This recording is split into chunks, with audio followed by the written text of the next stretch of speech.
Hey guys, we're the Jersey Comic Crew, and on today's episode, we are talking the Falcon and the Winter Soldier, episode 3. All theories and speculation. Come on inside. Hey everybody, Rob and Chris here from the Jersey Comic Crew, and as Chris just said, we are doing the Falcon and the Winter Soldier episode 3 reaction and review. The episode is titled The Power Broker, somebody that we mentioned in the last episode. This is your spoiler warning, guys. We're going to talk about a lot of details here. Obviously, this is a review and a reaction, so if you haven't watched the episode, please go ahead and do so.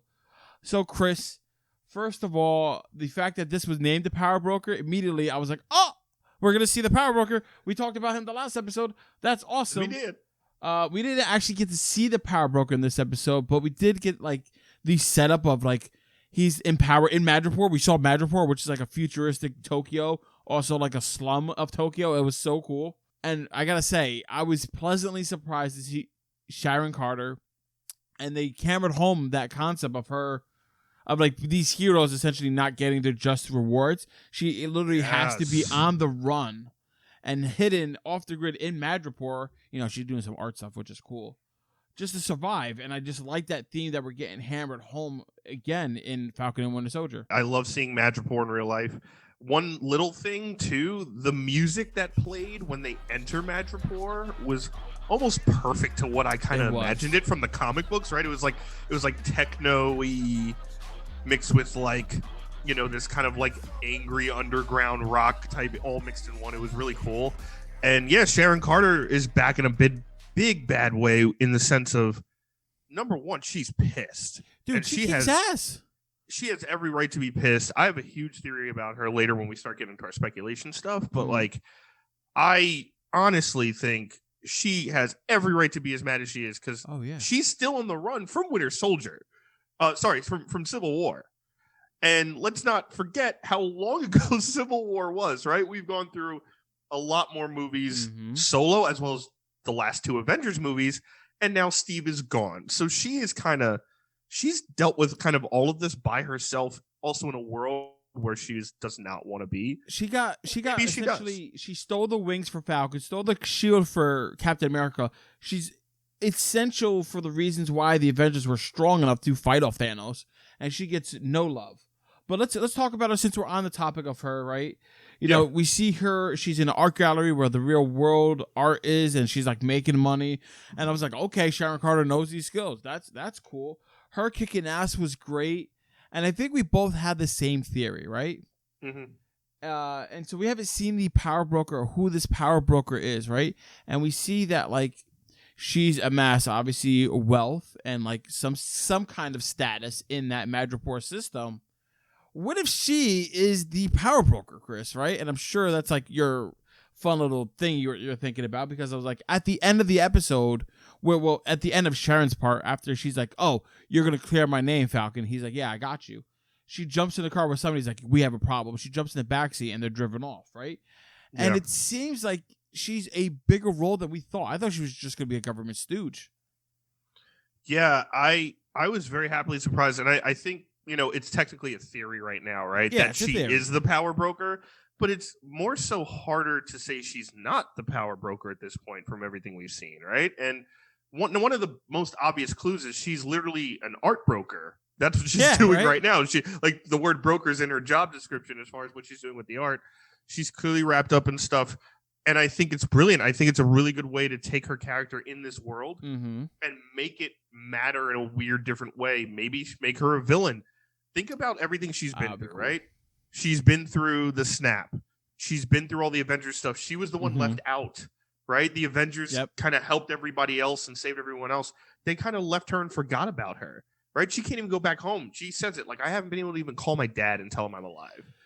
And on top of that, there's that elephant in the room that we talked about a couple videos ago about how we're going to figure out this Sharon in this world situation, which is her and Steve were in a relationship. He goes back and marries and lives with her aunt happily ever after. That's a thing, right? That's something you can't really ignore if you're bringing her back. I don't think she knows that, though. Do you think she knows that?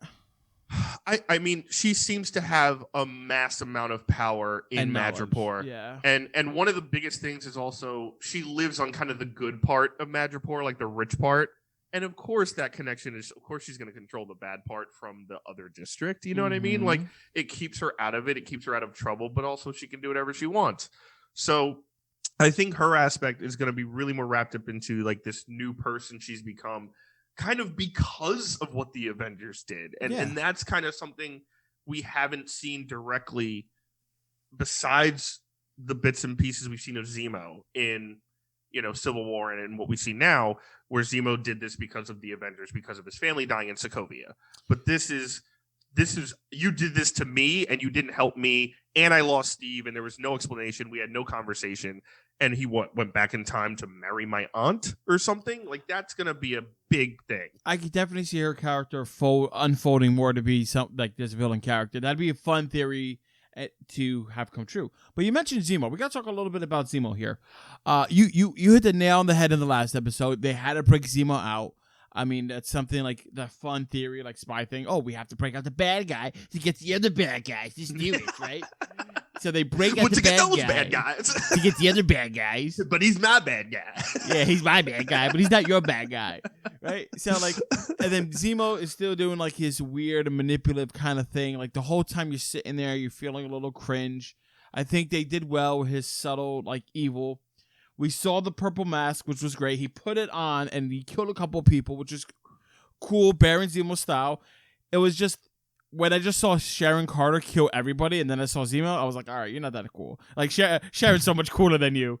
But what I did like, so he kills the doctor, Dr. Nagel, who was the one who developed the super soldier serum, and apparently a new version of it that doesn't create you to this bulking, hulking man like Captain America. You could be slim and thin and still be super strong, which I was like, okay, you just don't want to get any more buff people. I'm so glad you brought that up, because that was one of my questions where a lot of people were kind of theorizing, well, how could Carly Morgenthau take the serum or any of her followers? None of them turned into like this giant muscle of beauty, like Steve Rogers did. So that was kind of a theory in the back of my head. I'm like, oh, maybe it is something else.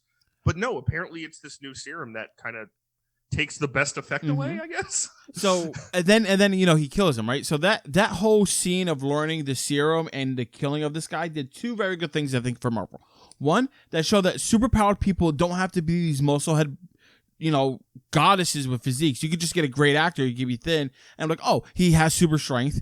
Fine. Like, now we're starting to get conditioned at least a little bit that you don't have to look like a god to be as strong as a god in the Marvel Cinematic Universe. The second thing is that they killed Dr. Nagel.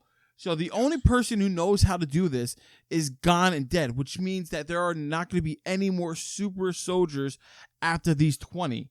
And we know Carly and her crew have 8 of them. 20. She stole 20 vials. Yeah, there's 20 vials, but 8 of them are her crew, right? That leaves 12, right? My math. Let's assume 2 of them are for Battlestar and the new Captain America, right? That's 10 others that like could be spread out. We can see down the line in the MCU, which is fine, and that's finite. We don't have to worry about everybody and their mother becoming a super soldier. You don't have to worry about Granny Smith and her apples coming to knock you out. Yeah, no, absolutely. And another thing, Rob, is something to keep in the back of your mind, is everyone as well, right? Like, there's a chance that there's more seasons of this show. True. So there could be. What you're saying when you're doing the math, and there's maybe 10 left over, we don't know if Carly is going to give them to more people that join her cause. We don't know if she's going to hold them for something else, or if she's even going to be caught by the end of this. But there's a possibility there's a season 2 or 3. This could be a carryover of them chasing this stuff throughout like phase 4 right now, right? Like, they could be chasing this down through phase 4 and hoping it doesn't fall in the wrong hands, or possibly someone's trying to bring back like, Arnim Zola or the Red Skull or something. We have the Red Skull mentioned twice in this episode. I feel the Falcon and the Winter Soldier as a dynamic duo and this show has the legs for multiple seasons. I think WandaVision was, the one-off series, and that makes sense, right? I think Falcon and Winter Soldier is that spy thriller that could keep going on, and you could have all these different characters introduced. It's like, Black Widow's dead, rest her soul, but like, you could have had her introducing this and other things. So I think that really is cool. The one thing I did want to talk about, Bucky and Falcon, they were staples, they were fine, nothing too crazy. But I want to talk about the end scene with you, Chris, here. Yes. With they're going with Zemo to meet some other person because that's what they're doing. And then Bucky's like, I'm gonna take a walk. I'm like, why is he taking a walk? And he picks up a bead, And before I gotta give props to my fiance. Before I could even say the words, she's like, "Is that Wakanda?" And I'm like, "Yeah, I think so." And then like they're following the breadcrums of the beads. Sure. and he finds I don't want to butcher the name. The Royal Guard, the Doge Madali. Her name's Ao. I know. Like Ao. Yeah. And she is part of the Dora Milaje. Dora Milaje. Thank you. Yeah. So like to see them connecting again, and we know Bucky has those ties with them. I don't know. Maybe they're looking out for them. Maybe they know Black Panther has gone missing or dead, or maybe that's going to bring up into the show. I have no idea. I'm excited though. I don't know. I know they're working on a Wakandan series for Disney Plus, right? Like, so that's true. In the works. I forgot about that. I don't know if that's going to tie in yet because it sounds like that was announced later on, not so much with the early slate of shows. But yeah, it's totally. They want Zemo, right? Zemo killed T'Challa's father in that UN explosion. That is very true. He's a criminal against Wakanda. They want him to execute him and try him for his crimes in Wakandan law. That's why she is there. And so now Bucky's kind of in this pickle of two fronts, right? He's already dealing with Sam and not wanting Zemo around and kind of forcing Sam to go with it. Mm-hmm. And you have Zemo there who's clearly plotting his own things, right? I think for me, the best part of Zemo's story in this was the beginning half of the show, right? We find out he's a baron. We find out he's rich as hell.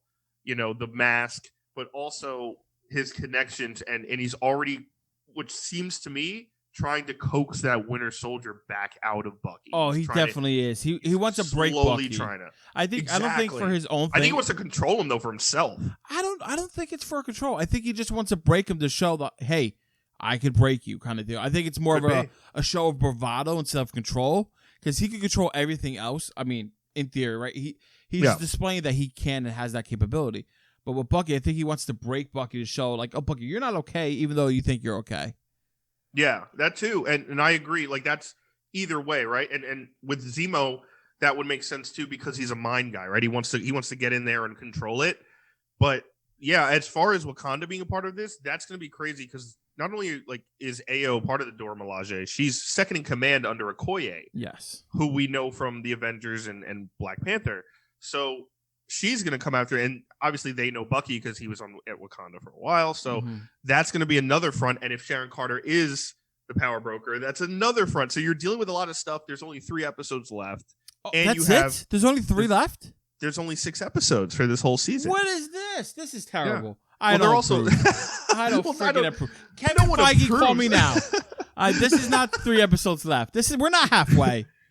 I'm living on a prayer that it's going longer. I love how you said that, like, and Kevin's like, oh, damn it, all right, I got to call Rob now. I got to call Rob Moran. He's clearly upset.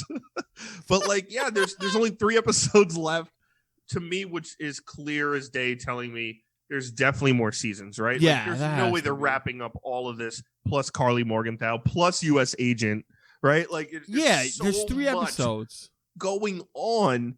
And I just think but it's also, right, it's fantastic. Like, it feels like Marvel. Good.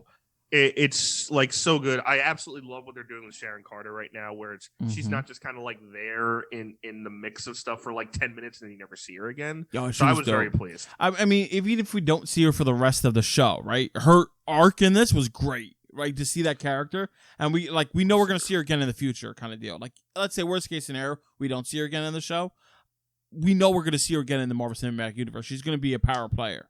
Well, I think we'll see her long enough, at least, to confirm that she's the power broker, right? Like, to confirm she is or is not. We still don't know yet.